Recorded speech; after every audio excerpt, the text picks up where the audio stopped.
부활의 아침 예배하는 우리들에게 주님께서 은혜와 평강 내려주시기 바랍니다. 오늘은 마가복음 11장입니다. ip사기 외에 아무것도 없더라. ip사기 외에 아무것도 없더라 라는 제목으로 하나님 말씀 전하겠습니다. 마가복음 11장부터는 예수님의 지상 생애 가운데 마지막 한 주간을 이제 기록하고 있습니다. 이것은 우리가 잘 아는 고난주간을 말하고 있는 것이죠. 고난주간의 첫날이었던 주일에, 일요일에 예수님은 어린 나귀를 타고서 이제 예루살렘으로 입성하셨습니다. 그것은 스가랴 선지자의 예언을 이제 이루기 위한 것이었죠. 스가랴 9장 9절입니다. 시온에 따라 크게 기뻐할지어다. 예루살렘에 따라 즐거이 부를지어다. 보라, 내 왕이 내게 임하시나니 그는 공의로우시고 구원을 베푸시며 겸손하여서 나귀를 타시나니 나귀의 작은 것 곧 나귀 새끼니라. 예루살렘에 이렇게 나귀를 타고 입성하신 예수님은 무엇보다도 성전에 들어가셨습니다. 그리고 성전의 모든 것을 둘러보셨어요. 그리고 날이 저물자 이제 예루살렘 성 바깥으로 나가셔서 감람산 동편 기슭에 있는 베단이라고 하는 마을에 들어가셨습니다. 하루를 거기에 밤에 머무셨던 것이죠. 그리고 다음 날 월요일에 이른 아침이 되자 다시금 예루살렘 성 안으로 다시 들어오셨습니다. 이러한 시간에 대해서는 마태가 정확하게 기록을 합니다. 이른 아침에 성으로 들어오실 때 시장하셨다. 베다니에서 아침 식사도 하지 못하시고 길을 떠나신 것이죠. 당연히 시장하셨을 것입니다. 예수님께서는 하나님이시지만 참 인간이시기도 하다는 것을 여기서 우리가 알 수 있죠. 그죠? 우리랑 똑같은 인간이시기 때문에 예수님은 음식 드시지 않으셔서 식욕을 느끼시고 허기도 느끼셨던 것입니다. 멀리서 무화과 나무를 보신 예수님은 기대를 하면서 그 무화과 나무에 다가가셨습니다. 혹 열매를 얻을 수 있을까 이제 기대를 하셨던 것이죠. 근데 가서 보니까 열매는 없고 이제 잎사귀만 무성한 거예요. 예수님은 그 나무를 저주하셨습니다. 그리고 결국 그 나무는 얼마 지나지 않아서 이제 말라서 뿌리째 이제 죽어버리고 말았습니다. 근데 여기서 우리가 특이한 것은 뭐냐 하면 이때가 아직은 무화과의 때가 아니라는 거예요. 이때가 무화과의 때가 아니에요. 절기로 보면 무화과의 열매가 맺기까지는 약 한 5주 정도의 시간이 더 있어야 되는 그런 상황입니다. 근데 예수님은 왜 이러한 아무 죄도 없는 무화과 나무에게 저주를 하셨을까? 왜 열매가 없다고 저주를 하셨을까? 무엇보다 예수님은 생명의 주 아니십니까? 파괴와는 거리가 먼 것이 예수님이신데 왜 이 무화과 나무를 저주하신 것일까? 이 사건을 통해서 무엇을 말씀하시고자 하시는 걸까요? 여러분, 무화과 나무는 이스라엘을 상징하는 나무입니다. 이스라엘은 하나님께 선택받은 민족이죠. 열방을 구원하기 위한 하나님의 통로로 하나님은 특별히 이스라엘을 다른 여러 나라 가운데서 선택을 해 주셨어요. 근데 이스라엘은 사명을 잊어버린 것이죠. 스스로 선민의식에 쩌들어 버리고 말았습니다.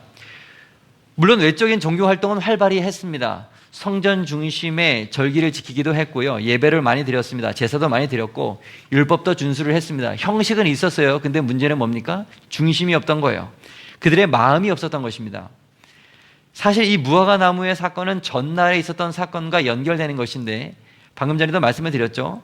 예수님은 고난주간 첫날 일요일에 예루살렘에 이미 안으로 들어가셨던 적이 있어요. 들어가셔서 성전의 모든 것을 다 둘러보셨죠. 11절 말씀, 예수께서 예루살렘에 이르러 성전에 들어가사 모든 것을 둘러보시고 때가 이미 저물매 12제자를 데리시고 베다니에 나가셨다. 뭘 보셨을까요? 성전에 들어가셔서 도대체 무엇을 보셨습니까? 우리 오늘 본문 이후에 이제 기록되어 있는 바 성전 안에서 장사꾼들이 가득한 것을 보신 거예요. 탐욕으로 가득한 성전을 본 것입니다. 예배 드려야 되고 하나님을 향한 마음이 가득해야 될 그곳에 오히려 형식은 가득하지만 탐심이 가득한 것을 보시고 주님께서는 마음이 아프셨던 것입니다. 장사꾼으로 가득하고 겉만 번지르르한 이러한 성전의 모습이 잎사귀만 무성한 무화과의 나무와 너무나도 그 모습이 유사해 보였던 거예요. 닮아 보였던 것입니다. 그래서 예수님께서는 지금 이 잎만 무성한 무화과 나무를 저주하시는 것이고 참으실 수가 없으셨던 것이죠. 여러분, 무화과 나무의 이 무성한 잎사귀는 종교의 외형주의를 우리들에게 보여주고 있는 것입니다. 멀리서 볼 때는 그럴듯해요. 멀리서 보면 기대를 갖게 하는데 가까이 가면 실망감을 주는 거예요. 종교적 외형주의에 빠진 모습이 그런 것입니다. 당시 바리새인의 모습이 그랬죠. 겉으로 볼 때는 누구보다도 경건해 보이고 수많은 종교적인 의식을 행하면서 대단해 보였습니다. 하지만 그 속이 비어 있는 거예요. 그 속에 중심이 없는 것입니다. 그래서 예수님은 언제나 그들의 외식에 대해서 수없이 질책하셨죠. 마태복음 23장 27절, 화 있을 진저 외식하는 서기관들과 바리새인들이여, 회칠한 무덤 같으니 겉으로는 아름답게 보이나 그 안에는 죽은 사람의 뼈와 모든 더러운 것이 가득하도다. 그 다음 절, 이와 같이 너희도 겉으로는 사람에게 보이되 안으로는 외식과 불법이 가득하도다. 겉모습은 사람에게 보이면서 믿음 있는 척하고 경건한 척하지만 속에는 더러운 것들만 가득하다는 것입니다. 누가복음에서도 말씀하셨어요. 주께서 이르시되 너희 바리새인은 지금 잔과 대접의 겉은 깨끗하나 너희 속에는 탐욕과 악독이 가득하도다. 그들은 겉만 꾸몄다는 거예요. 하나님을 생각하지 않고 사람만 의식했다는 것입니다. 누군가 보이기 위해서 신앙생활을 했다라고 하는 것이죠. 심지어 그들은 기도할 때조차 하나님을 향하여 기도한 것이 아니라 사람에게 보이려고 기도했고, 많은 사람이 모여 있는 곳 회당으로 가고 큰 거리로 나아갔습니다. 마태복음 6장 5절, 그들은 사람에게 보이려고 회당과 큰 거리 어귀에 서서 기도하기를 좋아하느니라. 기도하는데도 무대가 필요한 것입니다. 기도하는데도 사람들의 시선이 필요한 것이죠. 주목받고 싶고 칭찬받고 싶고 박수받고 싶고 무언가 존경을 받고 싶은 것입니다. 겉으로 보이는 신앙생활의 특징이에요. 보이려고 하는 신앙생활. 요즘 시대를 이미지 과잉의 시대라고 합니다. 보이는 것에 다들 너무나 관심이 많죠. 화장하는 것, 옷차림, 헤어, 피부관리, 포장, SNS의 피드, 이 모든 것들이 일종의 자산이 된 사회입니다. 보여지는 게 너무 중요해요. 그렇다 보니까 보여지는 나와 실제 나 사이의 간격이 점점 벌어지는 거예요. 내가 아닌 가상의 내가 자꾸 온라인상에 있어요. 그걸 보면서 서로 부러워하고 삽니다. 여러분, 문제는 뭐냐 하면 그렇게 외적인 것만 중요한 시대가 돼버리면, 외적인 모습만 가꾸다 보면은 우리의 내면이 부실해진다는 거예요. 잊지 마십시오. 외형만을 자꾸 강조하다 보면 내실이 부실해지는 거예요. 내면이 부실해집니다.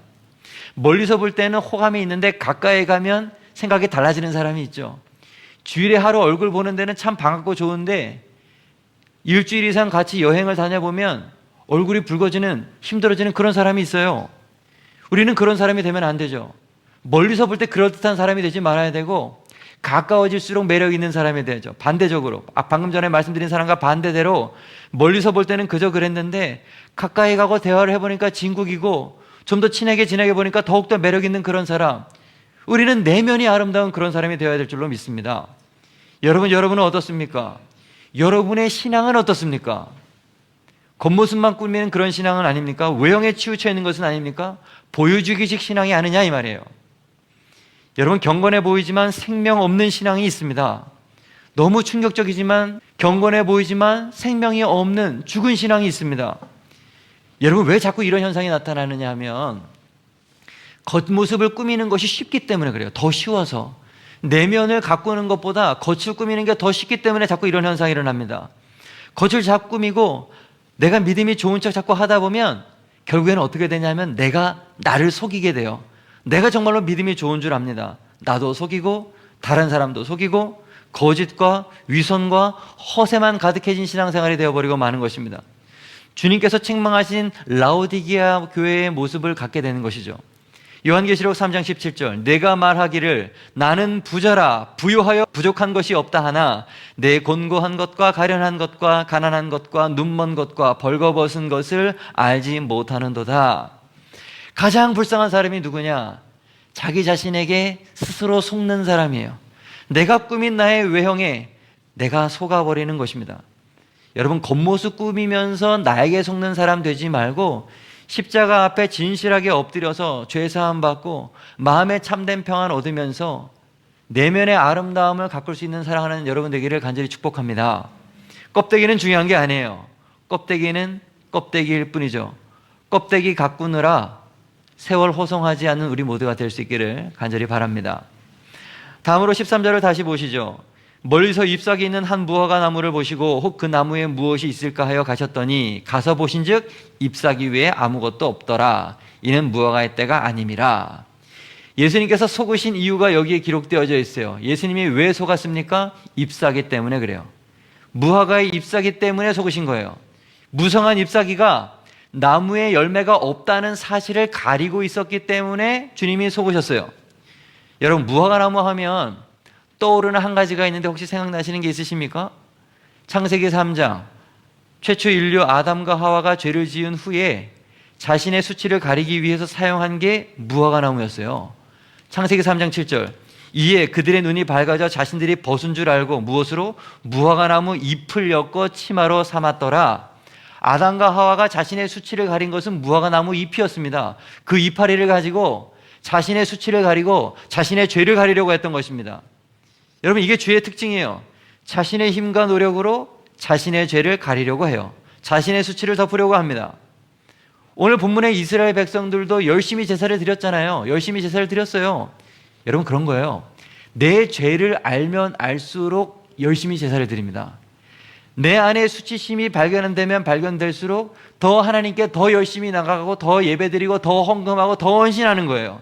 더 열심히 종교적 행위를 반복하는 것입니다. 그러한 종교적인 행위가 자신들의 수치를, 자신들의 죄를 가릴 수 있다고 생각하기 때문에 더 열심을 내는 거예요. 그런데 여러분, 잊지 마셔야 돼요. 그것은 무엇이냐? 자신의 치부를 가리려고 하는 무화과나무 이파리에 불과한 거예요. 무화과나무 잎사귀에 불과한 것입니다. 그것은 임시적으로 가리는 것이지 가려지지도 않아요. 열심히 신앙생활하는 사람들의 착각이 이것입니다. 열심히 신앙생활하면서 그것으로 나의 수치가 가려질 거라고 생각을 해요. 나의 열심이 나의 모든 허물을 덮을 수 있을 거라고 착각을 하는 것입니다. 여러분, 그러므로 영적 허영을 우리는 조심해야 됩니다. 신앙생활에서 중요한 것 가운데 하나가 무엇이냐 하면 정직함이에요. 하나님 앞에서 있는 그대로의 나의 모습을 그대로 드러내 보여야 되는 것입니다. 아담과 하와는 무화과나무 이파리로 자신의 수치, 자신의 죄를 가리려고 했지만 복음은요, 우리의 죄를 숨기라고 한 적이 없습니다. 복음은 오히려 우리의 죄를 드러내라고 하죠. 드러내야 치유가 되는 것입니다. 다윗을 잘 알지요? 그는 위대한 왕이었지만 치명적인 죄를 저질렀죠. 밧세바를 범했습니다. 그의 남편 충신 우리아까지 죽게 만들었습니다. 다윗의 죄는 엄청 심각했습니다. 이 웬만한 죄가 아니에요. 1년 정도의 시간이 지났습니다. 덮여지는 것 같았죠? 하지만 하나님은 나단 선지자를 다윗에게 보내셨습니다. 그의 죄악을 드러내셨고요. 다윗은 그 앞에서 무릎을 꿇었습니다. 다윗은 왕이에요. 왕이면 나단 선지자가 자기의 마음에 맞지 않으면 그냥 순간 죽여버릴 수 있었을 거예요. 그러나 그러지 않았어요. 다윗은 더 이상 자신의 죄를 감추지 않고 드러내기로 결단했던 것입니다. 얼마나 괴로웠겠어요, 1년 동안. 그러지 못하는 거예요. 오히려 드러낸 것을 감사했는지 몰라요. 그를 드러내기로 했죠. 정직하기로 선택한 거예요. 이게 다윗의 위대함인 것입니다. 하나님께서 다윗의 죄를 드러내신 것은 그를 죽이려고 한 것이 아니라 그를 살려주기 위해서 드러낸 거예요. 가끔씩 주변에 유명한 목회자들의 죄가 드러나는 게 있어요. 아주 유명한 부흥 강사가 막 죄가 막 드러나요. 우리는 막 손가락질하죠. 어떻게 저럴 수가 있어? 저럴 수가 있어요. 근데 알아야 돼요. 하나님은 그 사람 살리려고 드러내는 거예요. 숨어지는 게, 끝까지 숨겨지는 게 제일 위험한 거예요. 인간은 죄를 지어서 망하는 게 아니라 죄를 숨겨서 망하는 것입니다. 드러내면 사는 거죠. 이게 복음입니다. 그래서 우리는 십자가가 필요한 거예요. 십자가에 나아갈 때 우리의 죄가 드러나기 때문에 그런 것입니다. 예수님께서는 그러한 드러난 우리의 모든 죄악을 담당하시고 십자가에서 죽으셨죠. 십자가에서 죄악이 드러난 사람은 그 피로 구원을 얻는 것입니다. 그러므로 여러분, 참된 신앙은 숨김이 아니라 드러냄에서 비롯된다. 잊지 않길 바랍니다. 참된 신앙은 절대로 숨기지 않아요. 드러냄으로 시작되는 거예요. 연약함을 인정하고 우리 자신의 실체를 하나님 앞에 그대로 내어놓기를 바랍니다. 정직하면 정직할수록 우리의 신앙은 성숙해질 수가 있는 것입니다. 마지막으로 하나만 더 보시죠. 14절입니다. 예수께서 나무에게 말씀하여 이르되 이제부터 영원토록 사람이 내게서 열매를 따먹지 못하리라 하시니 제자들이 이를 듣더라. 예수님이 무화과 나무를 저주하신 말씀이죠. 그리고 실제로 이 말씀은 그대로 이루어졌어요. 그 다음 20절을 보시죠. 그들이 아침에 지나갈 때에 무화과 나무가 뿌리째 마른 것을 보고 베드로가 생각이 나서 여짜오되 랍비여 보소서 저주하신 무화과 나무가 말랐나이다. 열매 맺지 못했더니 결국 이것은 말라서 다 죽어버리고 말았습니다. 여러분, 주님께서 원하시는 것은 열매라는 사실 잊지 않기를 바랍니다. 주님은 나무가 열매 맺는 것을 원하세요. 주님은 우리의 삶에서 아름다운 성령의 열매들이 드러나기를 원하세요. 물은 내게 붙어 있어 열매 맺지 아니하는 가지는 아버지께서 그것을 제거해 버리시고 무릇 열매를 맺는 가지는 더 열매를 맺게 하려 하여 그것을 깨끗하게 하시느니라. 나무의 존재 목적이 열매이기 때문에 열매를 맺지 못하는 나무는 제거 대상이 된다는 말이에요. 여러분, 나무가 열매가 없는 것은 단순히 노력하지 않아서가 아니에요. 우리가 신앙생활 하면서 아름다운 믿음의 열매를 맺지 못하는 것은 우리가 열심히 노력하지 않거나 종교적 행위가 없어서가 아닙니다.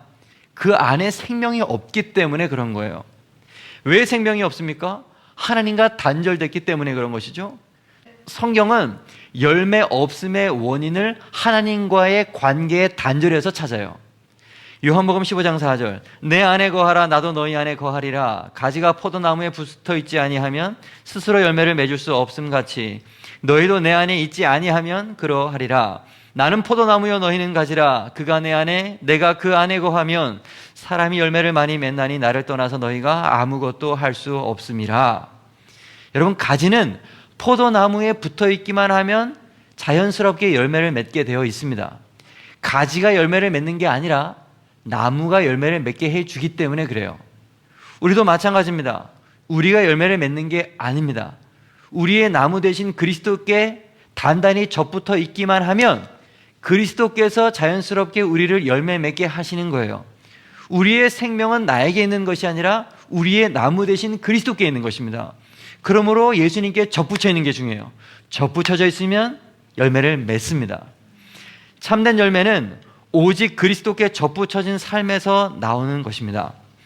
사랑하는 여러분, 여러분은 그리스도와 도대체 어떤 관계에 있습니까? 나의 신앙은 어떠한 신앙입니까? 열매 없는 신앙, 무성한 잎사귀만 가득한 오늘 본문의 무화과 같은 그런 모습은 아닙니까? 하나님은 겉모양이 아니라 우리의 열매를 보세요. 우리의 열매를 보세요. 우리의 신앙의 연수나 우리의 직분이나 우리의 헌신의 정도나 이런 거를 보시는 것이 아니에요. 내 힘과 능력으로 그럴듯한 잎사귀만 가꾸려고 하는 유혹을 극복하시길 바랍니다. 유혹입니다. 겉모습을 번지르르게 하려고 하는 것은 마귀의 큰 유혹이에요. 거기에 포커스 맞춰가지고 우리의 내면이 부실해지게 만들려고 하는 것이죠. 타성에 젖은 종교적인 열심에서 벗어나기를 바라봅니다. 그리스도께 철저하게 접붙이기를 노력하는 우리 새생명 배단의 모든 성도 되기를 주님의 이름으로 축복합니다. 오늘 말씀 정리하겠습니다. 잎사귀 외에 아무것도 없더라. 첫째, 경건해 보이지만 생명이 없는 신앙이 있습니다. 놀랍지만 이런 신앙이 정말로 있어요. 두 번째, 참된 신앙은 숨김이 아니라 드러냄에서 비롯됩니다. 복음은 죄를 감추는 것이 아니라 드러내어 해결하는 거예요. 제거하는 것입니다. 세 번째, 참된 열매는 오직 그리스도께 접붙여진 삶에서 나옵니다. 내가 무언가 열매를 내려고 아등바등할 필요 없습니다. 접붙여 있으면 됩니다. 생명 되신 그리스도께 한 주간도 더욱더 접붙여져 있고 주님 아래 십자가 아래 엎드리는 새생명 배단의 모든 성도 되기를 다시 한번 축복합니다. 기도하겠습니다.